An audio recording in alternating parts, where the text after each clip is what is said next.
مفاتیح الجنان میں خود سرکار دو عالم صلی اللہ علیہ وآلہ وسلم نے مولا علی علیہ السلام سے خطاب کر کے فرمایا، یا علی، جسے یہ 4 نعمتیں میسر ہوں، ان 4 نعمتوں کا شکر ادا کرو تاکہ خدا نعمتوں میں اضافہ کرے۔ نہیں ادا کرو گے تو خدا ان نعمتوں کو واپس بھی لے سکتا ہے۔ یہ حضور کے الفاظ ہیں۔ پہلا، الحمدللہ الذی عرفنی نفسا ولم یترکنی عمیان القلب۔ روزانہ اس طرح بندہ شکر ادا کرے، میرا اللہ تیرا شکر ہے کہ تو نے مجھے اپنی معرفت عطا کی ہے، میرا دل کا اندھا مجھے نہیں بنایا۔ یعنی خدا کی معرفت رکھنا انسان کے دل کی بصارت کی علامت ہے۔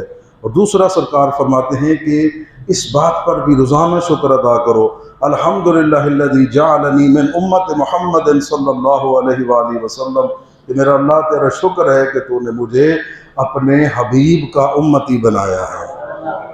الحمدللہ الذی ستر ذنوبی و عیوبی، مالک تیرا شکر ہے کہ تو نے میرے عیبوں اور گناہوں کو چھپایا ہوا ہے۔ لم یفضحنی بین الخلائق، مجھے اپنی مخلوق کے درمیان ذلیل اور رسوا نہیں کیا۔ یہ مومنین کرام، اس وقت اخلاقی طور پر مجھے آپ سب کو ضرورت ہے کہ ہم کوشش کریں جو ہے وہ اس چیز کا خاص طور پر خیال رکھیں۔ ایک لمحے کے اندر ہم کسی کی کردار کشی کر دیتے ہیں، کسی کے عیبوں کو دوسروں کے سامنے کھول کر رکھ دیتے ہیں۔ ہاں، کسی کے عیب کو چھپانا، اسے دوسروں کے سامنے ذلیل و رسوا نہ کرنا، اس کا کتنا بڑا بلند مقام ہے۔ آئیے ایک واقعہ آپ کی خدمت میں عرض کرتا ہوں۔ ہمارے مذہب کے بہت بڑے عالم گزرے ہیں، مجتہد گزرے ہیں، شیخ مرتضیٰ انصاری، یا اسی ٹائپ کے بڑے بزرگ عالم دین جو بہت بڑے عالم تھے، ان کے دور کا واقعہ ہے۔ قحط پڑ گیا، بارشیں نہیں آ رہی ہیں۔ اب لوگ توسل کر رہے ہیں، مولا علی علیہ السلام کے روزے پر آ کر لوگ دعائیں کرتے ہیں، لیکن بارش کے آثار نظر نہیں آئے۔ لوگ اکٹھے ہوئے کہ آپ سید بھی ہیں، آپ بہت بڑے عالم بھی ہیں، تو آپ دعا کریں، اللہ کرے کہ بارش کا، باران رحمت کا نزول ہو جائے۔ اب نے جیسے کہا تو اب انہوں نے آقا علی علیہ السلام سے توسل کیا کہ یا امیر المومنین، پہلے تو لوگ فرداً دعائیں کر رہے تھے، اب اس امید پر آئے ہیں، یہ مجھے اچھا سمجھتے ہیں۔ در حقیقت آپ جانتے ہیں کہ آپ ہی کی وجہ سے اللہ نے ہمیں یہ سب کچھ عطا کیا ہوا ہے، وہ ایسا وسیلہ ہو جائے، یہ لوگ خالی واپس نہ جائیں، یہ محبت اعتماد کا سلسلہ برقرار رہے۔ دعا کرتے رہے، بیٹھے بیٹھے آنکھ لگ گئی، عالم خواب میں مولا علی علیہ السلام کی زیارت ہوئی۔ ہاں، کیا چاہتے ہیں آپ؟ یا امیر المومنین، فریاد کر رہا تھا، بارش نہیں ہو رہی، نظر عنایت ہو جائے۔ سرکار نے فرمایا، اچھا میں آپ سے سوال کرتا ہوں، کیا یہ نہ بھی کہتے ویسے ہو جاتا؟ کوئی مشکل تو نہ تھی، لیکن کسی چیز کی طرف، کسی اخلاقی پہلو کی طرف ہمیں متوجہ کرنا تھا اور سمجھانا تھا کہ معاشرے کے اندر جب ان اخلاقی چیزوں کا لحاظ رکھو گے، خدا تمہیں دنیا کے درجے بھی عطا کرے گا، آل محمد کے نزدیک بھی بلند مقام عطا کرے گا۔ بارش کا مسئلہ ہے، جی آقا امیر المومنین، اس طرح لوگ دعا کا کہہ رہے ہیں، میں نے آپ کی خدمت میں وسیلہ کیا، یا وجیہا عند اللہ اشفع لنا عند اللہ، آپ کا خدا کے نزدیک بڑا مقام ہے، میں آپ کی خدمت میں سفارش لے کر آیا ہوں، آپ اللہ کی طرف سے ہماری اس دعا کو قبول فرما دیجیے۔ آقا نے فرمایا، ٹھیک ہے، چاہتے ہو باران رحمت کا نزول ہو، فلاں ہوٹل والا جو چائے کا کاروبار کرتا ہے نجف کی سرزمین میں میرے روزے کے پاس، اسے جا کر کہہ دو گے، وہ دعا کر دے گا، اللہ بارش کو برسا دے گا۔ توجہ کیجیے گا،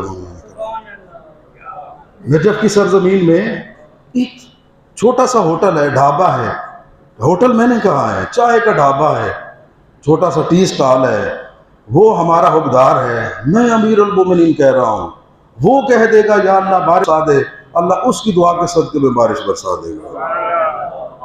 مومنین کرام، میں کوشش کر رہا ہوں کہ کچھ اخلاقی چیزوں کی طرف ہم توجہ کریں، اور خدا نے جو ہمیں موقع دیے ہے نا، یہ موقع دینے کا مقصد یہ ہے کہ خدا نہیں چاہتا کہ ہم اسی طرح گناہوں سے لتھڑے ہوئے ان ہستیوں کی بارگاہ میں جائیں، اس نے ہمیں موقع دیا ہے تاکہ ہم توبہ تائب ہو کر اللہ کی بارگاہ میں ان ہستیوں کے وسیلے سے پہنچے۔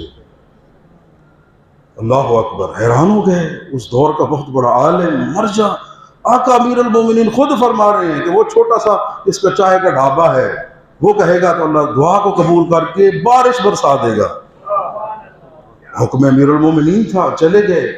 ذہن میں سوال یہ تھا، دیکھو تو صحیح کرتا کیا ہے کہ جس کی وجہ سے آقا امیر المومنین جیسی ہستی فرما رہے ہیں کہ وہ بندہ دعا کر دے گا، اللہ اس کی دعا کے صدقے میں بارش برسا دے گا۔ کیونکہ وہ میڈیا کا دور تو تھا نہیں، آج ہم اپنے بڑے بڑے علماء، بڑے بڑے مراجع کو جانتے ہیں تصویروں سے، شکل کے ذریعے، بچہ جانتا ہے۔ وہ دور ایسا تھا، موبائل کا دور تو تھا نہیں، شکل سے نہیں جانتا تھا کہ اس وقت ہمارے سب سے بڑے عالم بھی ہیں اور حرم امیر المومنین کی سب سے بڑی مجاور اور سب سے بڑی شخصیت ہے۔ دیکھتے رہے کہ کیا اس کا روٹین ہے، وہی عام روٹین، چائے بنانا، لوگوں کو پیش کرنا، اچھی چائے دیتا، کوئی ملاوٹ نہیں، کوئی بے ایمانی نہیں، کوئی دھوکہ نہیں۔ کہ یہ تو عمومی صفات ہیں، ایمانداری، اچھا سلوک کرنا، لیکن کون سی اس کی ایسی صفت ہے کہ جس کی وجہ سے آقا امیر المومنین کہہ رہے ہیں کہ وہ ہوٹل والا کہے گا، وہ دعا کرے گا، اللہ بارش کا نزول کر دے گا۔ اخیر جب نہیں سمجھ آئی اس کے اٹھنے بیٹھنے بولنے معاملات کرنے سے، تو وہاں جا کر انہوں نے اپنا تعارف کروایا۔ عبد خدا مجھے پہچانتے ہو؟ نہیں، اتنا تو جانتا ہوں، آپ کا حلیہ بتاتا ہے کہ آپ بہت اچھے، نیک اور عظیم انسان ہیں۔ کہا میں تمہارا مرجع ہوں، تمہارا مجتہد ہوں، اس وقت سب سے بڑی شخصیت جو ہے وہ میرا ہی نام ہے۔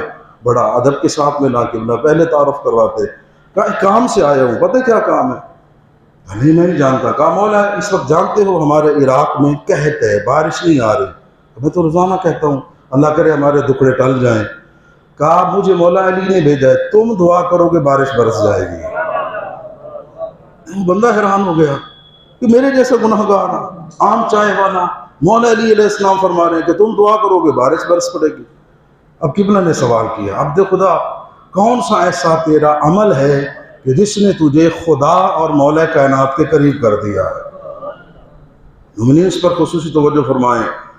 بارش نہیں، خشک سالی ہے، زمینی مخلوق سب پریشان ہیں، کس کی دعا سے؟ چائے والے کی دعا سے سارے مسئلے حل ہو جائیں گے۔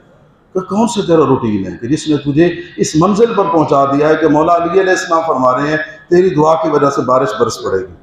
کہ قبلہ وہی گناہ گار سے بندہ ہوں، وہی 5 وقت کی نماز پڑھ لی، زیارت امیر المومنین کر لی، کوشش کرتا ہوں اچھا بننے کی، باقی کوئی ایسی خاص میری صفت نہیں ہے کہ جس کی وجہ سے مجھے یہ مقام ملے۔ قبلہ نے فرمایا سوچو، تجزیہ کرو، تاکہ ہمیں پتہ چلے کس صفت نے تجھے مولا علی اور خدا کے قریب کر دیا ہے۔ اب صاحب ذرا اتنے بڑے عالم ہیں، بیٹھے ہیں، وہ اسے کچھ سمجھا رہے ہیں، بتا رہے ہیں، سوچتے وہ جسے کہتے ہیں نا سوراخ لگانا، سوچتے یہ واقعہ بھی نہیں ہوگا، یہ کام بھی نہیں ہوگا، آخر ایک نقطے پر پہنچے۔ وہ نقطہ کیا تھا میں آپ کو اس کی طرف متوجہ کرتا ہوں۔ بات یہاں سے چلی تھی کہ نبی پاک مولا علی علیہ السلام سے فرماتے ہیں روزانہ اس نعمت پر بھی شکر ادا کرو، الحمدللہ الذی ستر ذنوبی و عیوبی ولم یفضحنی بین الخلائق۔ میرے اللہ تیرا شکر ہے تو نے میرے عیبوں پر پردہ ڈال کر اپنی مخلوق میں مجھے ذلیل اور رسوا نہیں کیا۔ اگر عیب چھپے ہوئے ہیں، لوگ آپ کو اچھا سمجھتے ہیں، اس نعمت پر خدا کا شکر ادا کرے۔ وہ اگر چاہے ایک لمحے میں آپ کی برائیاں ظاہر ہو، لوگ آپ کو سلام کے قابل ہی نہ سمجھیں، اس نعمت پر خدا کا شکر ادا کرے۔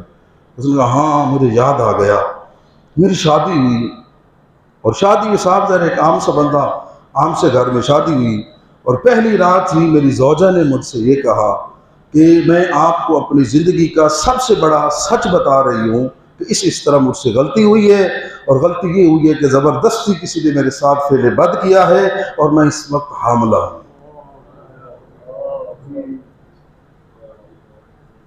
جس طرح آپ امیر المومنین کو مانتے ہیں میں بھی اسی امیر المومنین کو ماننے والی ہوں۔ عمدن میں نے غلطی نہیں کی ہے، ہو گئی ہے غلطی، اب آپ کے ہاتھ میں میری عزت ہے، رسوا کر کے مجھے یہیں سے بھگا دیں یا میرے عیب پر پردہ ڈال کر مجھے معاشرے کے سامنے عزت سے جینے کا موقع عطا کریں۔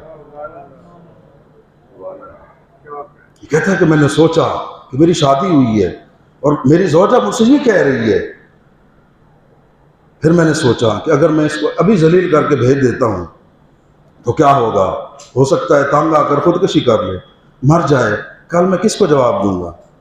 اگر صبر کرتا ہوں تو خطا کار تو میں بھی ہوں، ہر انسان خطا کار ہے، شاید خدا میری اسی نیکی کی وجہ سے مجھے معاف کر دے۔ یہ کہتا ہے وہ دن جائے، آج کا دن آئے، 30 سال ہماری شادی کو ہو گئے ہیں، میں نے اپنی زوجہ کو محسوس بھی نہیں کرایا تیرا کردار کیسا تھا۔ اور اس اللہ کی بندی نے بھی محبت اور وفا کی مثال قائم کر دی ہے۔ قبلہ فرماتے ہیں بس تو نے ایک کنیز خدا کے عیب پر پردہ ڈالا ہے، اللہ نے تجھے تیری دعاؤں کو قبولیت کا ذریعہ بنا دیا ہے۔ یہ عمل تیرا خدا امیر المومنین کی بارگاہ میں اتنا مقبول ہے کہ تو دعا کرے گا باران رحمت کا نزول ہو جائے گا۔ مومنین کرام، اللہ رب العزت نے ہم پر یہ احسان فرمایا، ہمارے عیبوں کو چھپایا ہے، اس نعمت پر خدا کا شکر ادا کریں۔ اسی لیے آپ ان ہستیوں تو دعا کرتے ہیں اللہ رب العزت ہم سب کو ان پاک ہستیوں کی سیرت طیبہ کو سمجھ کر عمل کرنے کی توفیق عطا فرمائے۔